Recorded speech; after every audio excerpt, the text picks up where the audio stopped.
A análise dos antecedentes criminais na seleção de candidatos. O que diz o TJSP? A condenada pela morte dos pais Suzane Louise Magnani Muniz, de 41 anos, que retirou o sobrenome von Richthofen, pelo qual era conhecida, está concorrendo a um cargo no judiciário. A mulher prestou o concurso no domingo, 8, para a vaga de escrevente no TJSP, Tribunal de Justiça de São Paulo, com salário mensal de R$ 6,043 e benefícios como auxílio alimentação, saúde e transporte. Suzane von Richthofen concorre a cargo com salário de R$ 6,043 no Tribunal de Justiça de São Paulo. Suzane foi sentenciada a 40 anos de prisão por planejar o assassinato dos próprios pais e, atualmente, está em regime aberto. Na inscrição para o cargo no TJSP, a mulher pediu para ser lotada em Bragança Paulista, São Paulo, cidade em que vive com o marido, o médico Felipe Zechini Muniz. As informações foram divulgadas pela coluna True Crime, de Ulisses Campbell, do jornal O Globo e confirmadas pelo site Isto É. Conforme edital divulgado pelo TJSP, a primeira fase do concurso teve uma prova com 100 questões de múltipla escolha. Já a segunda, em que só participam os candidatos com melhor classificação, há um teste prático de digitação. O cargo de escrevente inclui funções como a organização dos serviços administrativos e técnicos em um fórum, acompanhar o andamento de processos, realizar atendimento ao público, elaboração e conferência de documentos, controle do material de expediente e atualização constante sobre a legislação e normas internas. Como escrevente, Suzane poderia consultar e movimentar o próprio processo de execução penal a qualquer momento de seu expediente. A vaga disputada pela ex-detenta teve 335 inscritos, e apenas 32 pessoas de melhor classificação irão para a próxima fase. A prova foi realizada pela ex-von Richthofen em Campinas, São Paulo, no domingo, 8. No ano passado, a mulher já havia tentado se tornar uma funcionária pública, quando se inscreveu ao cargo de telefonista da Câmara Municipal de Avaré, São Paulo.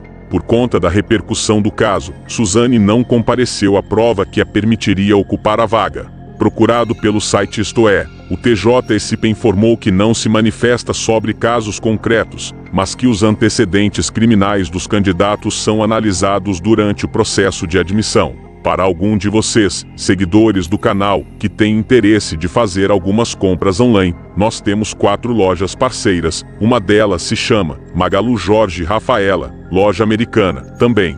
Mercado Livre, Amazon, link logo abaixo, da descrição. Boas compras. A questão dos antecedentes criminais na seleção de candidatos para cargos públicos é um tema que gera intensos debates na sociedade.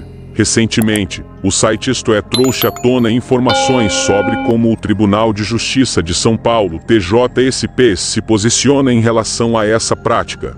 Embora o tribunal não se manifeste sobre casos concretos, é importante entender como a análise de antecedentes criminais é uma parte essencial do processo de admissão de candidatos, e o que isso significa para a transparência e a segurança nas contratações públicas. A análise de antecedentes criminais é uma etapa fundamental em diversos processos de seleção, especialmente em cargos públicos. Essa prática visa garantir que os candidatos possuam um histórico que não comprometa a integridade da instituição e a segurança da sociedade. Essa avaliação se torna ainda mais crucial em áreas sensíveis, como educação, saúde e segurança pública, onde a confiança do público é primordial. Quando o TJSP menciona que os antecedentes criminais são analisados durante o processo de admissão, isso implica que existe um protocolo rigoroso a ser seguido. Os responsáveis pela seleção devem considerar não apenas os delitos cometidos, mas também o contexto em que ocorreram. Por exemplo, um candidato pode ter um histórico criminal, mas os motivos e as circunstâncias que levaram a tais ações podem ser relevantes na hora de decidir sobre sua admissibilidade.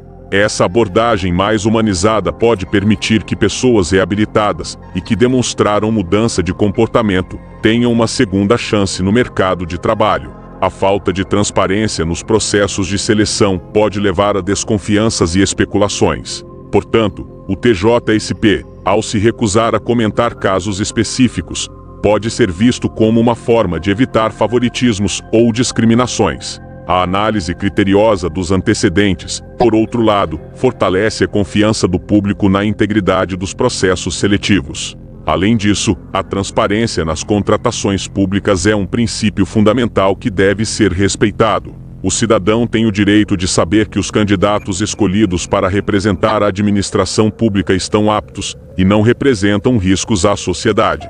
Nessa perspectiva, a análise de antecedentes criminais não deve ser vista apenas como uma barreira, mas como uma ferramenta de proteção e segurança para todos os cidadãos. É importante ressaltar que a análise de antecedentes criminais deve ser feita de acordo com a legislação vigente, respeitando os direitos individuais dos candidatos. A Constituição Federal e a Lei Geral de Proteção de Dados, LGPD, estabelecem diretrizes que precisam ser seguidas para garantir que a privacidade e a dignidade dos indivíduos sejam preservadas. As implicações éticas dessa prática também são significativas. Ao descartar candidatos com antecedentes criminais, sem uma avaliação justa e equilibrada, pode-se perpetuar um ciclo de exclusão que dificulta a reintegração dessas pessoas na sociedade. Portanto, é vital que as instituições desenvolvam políticas que promovam a inclusão, considerando tanto os riscos quanto as oportunidades de reabilitação. À medida que a sociedade avança, a forma como lidamos com a análise de antecedentes criminais pode evoluir. Espera-se que as instituições, incluindo o TJSP, desenvolvam práticas mais inclusivas e abrangentes, que não apenas considerem o passado criminal de um candidato, mas também seu potencial para contribuir positivamente no futuro. A implementação de programas de reabilitação e reintegração social pode ser um passo importante nessa direção. Além disso, a sociedade precisa continuar discutindo e refletindo sobre o papel dos antecedentes criminais nas contratações. A educação e a conscientização sobre o tema podem ajudar a desmistificar preconceitos e promover uma visão mais justa e equitativa sobre a reintegração das pessoas com passados criminais. Assim, o futuro das contratações públicas pode ser mais inclusivo, garantindo que todos tenham a chance de reconstruir suas vidas e contribuir para a sociedade. Em suma, a análise dos antecedentes criminais na seleção de candidatos é uma prática que traz consigo uma série de responsabilidades e implicações. O TJSP, ao adotar uma postura de não se manifestar sobre casos específicos, demonstra um compromisso com a integridade do processo, mas também com a necessidade de transparência e justiça. A maneira como essa análise é conduzida pode impactar não apenas a vida dos candidatos, mas a confiança da sociedade nas instituições públicas. Portanto, é essencial que continuemos a debater e a desenvolver práticas que promovam a segurança, a inclusão e a reabilitação social. A construção de um futuro mais justo e equitativo começa com a forma como tratamos o passado dos indivíduos e suas oportunidades de reintegração. Em um mundo onde todos merecem uma segunda chance, a análise de antecedentes criminais deve ser feita com responsabilidade, ética e um olhar voltado para o potencial humano.